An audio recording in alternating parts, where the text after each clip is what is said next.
Ça enregistre. Donc je vais juste vous donner un terme de vocabulaire qui n'est pas très difficile. Je suis désolé pour les non-anglophones. Je suppose que ça doit être assez similaire. Donc on va parler à un certain moment donné de prostaglandine, qui est un lipide.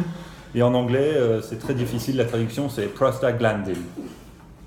Je ne suis pas même sûr de la prononciation, mais c'est la même chose. Bien.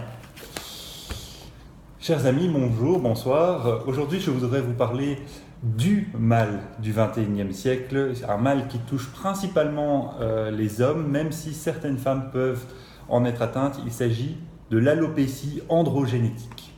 Alors derrière ce nom barbare se cache un phénomène bien connu de tout un chacun, il s'agit de la calvitie. Comme vous pouvez le voir, moi-même, je commence à souffrir de ce mal. Et ce n'est pas étonnant car souvent la calvitie apparaît entre 20 et 35 ans. Même si parfois ça peut se déclarer plus tard, apparemment en général c'est entre 20 et 35 ans. Ce qui m'étonne un peu car il me semble qu'à 20 ans on est encore suffisamment jeune pour avoir tous ces cheveux. Le site très sérieux duquel on ne peut rien dire, Doctissimo, c'était de l'ironie, je vous rassure, explique qu'il y a 3 facteurs ou 3 explications à la calvitie. Il cite tout d'abord une alimentation déséquilibrée, un stress ou une angoisse prolongée, ce qui est relativement bien connu, et enfin l'excès d'hormones mâles, ou plus exactement un déséquilibre dans les hormones. Ce phénomène semble être héréditaire dans 80% des cas, et Doctissimo dit que si vous voyez votre père devenir chauve, il y a de fortes chances, ou de forts risques plus exactement, que vous-même deveniez chauve. Je parle vous pour les hommes, hein, mesdames, rassurez-vous, si votre père est chauve, vous pouvez garder vos cheveux, enfin, vous garderez vos cheveux. Je ne vais pas parler du stress et de l'alimentation parce que ça, ce sont des problèmes relativement mineurs et qui nécessitent simplement un changement de vie, un changement d'alimentation, un environnement moins stressant pour résoudre ce problème. Je vais plutôt me concentrer sur l'aspect héréditaire et l'aspect hormonal, entre guillemets. Donc je le disais, il y a des facteurs génétiques qui sont bien connus de la calvitie, puisqu'on a vu que si votre père était chauve, vous avez de fortes chances de devenir chauve.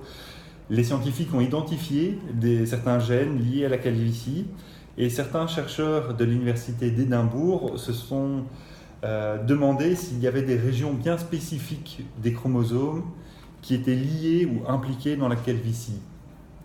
Alors ils ont mené une étude sur 52 000 hommes âgés de 40 à 69 ans et ils ont pu identifier 287 régions génétiques liées à la calvitie.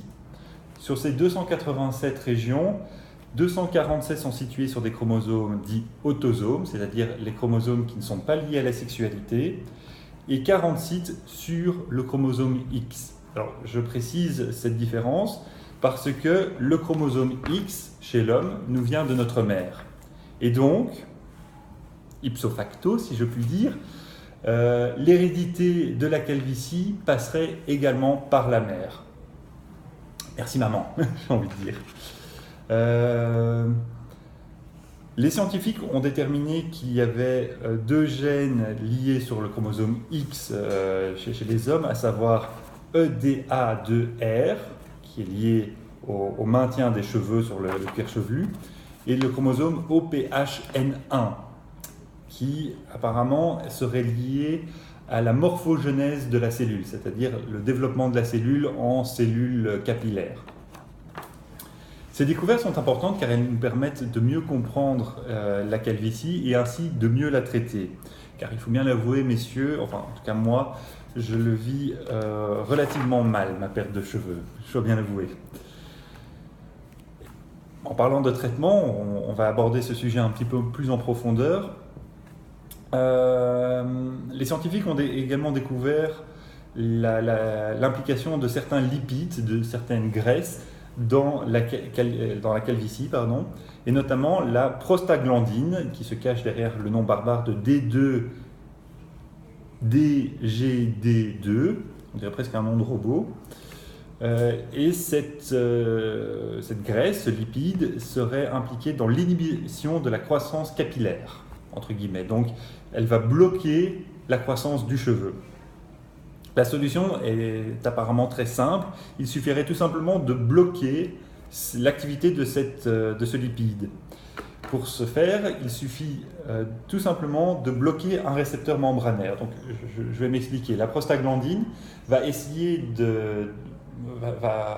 va s'accrocher à un récepteur de la membrane cellulaire, ce qui va déclencher une réaction et la cellule ne va pas devenir une cellule capillaire ou ne va pas permettre la production de kératine qui est à la base du cheveu.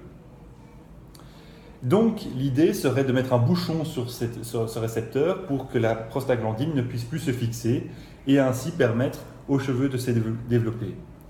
Le grand avantage, c'est que les scientifiques ont déjà découvert que ce récepteur en particulier est déjà actif pour les problèmes d'asthme. Donc il suffirait tout simplement de récupérer le principe actif utilisé dans les produits contre l'asthme, de peut-être un peu l'adapter en crème pour bloquer ce récepteur sur les cellules du cuir chevelu et ainsi permettre la croissance du cheveu et la multiplication des cellules folliculaires. Toutefois, il faut avancer avec prudence car tout est question d'équilibre. Si on bloque l'activité de la prostaglandine, cela pourrait avoir des effets secondaires indésirables. Malheureusement, on ne sait pas encore lesquels et c'est pourquoi la recherche continue. Et donc, on n'aura pas de remède miracle avant quelques années. La recherche continue tout simplement, d'une part parce que c'est une question esthétique et au XXIe siècle, l'esthétisme est relativement important, mais également car énormément d'argent est brassé par ce secteur. La vente de produits consacrés à la lutte ou à atténuer les effets de la calvitie s'élève à environ 405 millions de dollars à travers le monde. Donc les problèmes de calvitie sont une véritable manne pour toutes les sociétés pharmaceutiques qui veulent trouver la solution miracle à la calvitie. Pour l'instant, il n'y a aucune solution chimique définitive à la calvitie. Toutefois, il existe une solution un petit peu plus chère et plus efficace. Il s'agit des implants capillaires. Donc, ce qu'on fait, il y a différents types, mais le plus souvent, on utilise des micro-greffes. C'est-à-dire qu'on va prélever un échantillon de peau où il y a des cheveux, principalement au niveau de la nuque, et on va les réimplanter à des endroits dégarnis.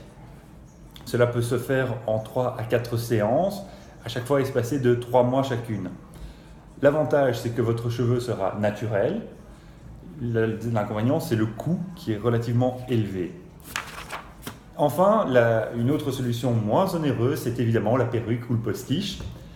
Rassurez-vous, messieurs, aujourd'hui, les perruques et les postiches sont sont mieux créées. Ça ne se voit pas que vous portez une perruque et elle ne risque pas de s'envoler au premier coup de vent. Donc, voilà, je n'ai pas vraiment de chute à ce discours, malheureusement. Je vous ai présenté brièvement les causes de la calvitie, certaines causes, parce qu'à mon avis, il doit y en avoir plus d'une, et également certaines solutions que nous pouvons utiliser je dis nous messieurs, pouvons utiliser pour lutter contre la perte du cheveu. Un tout grand merci.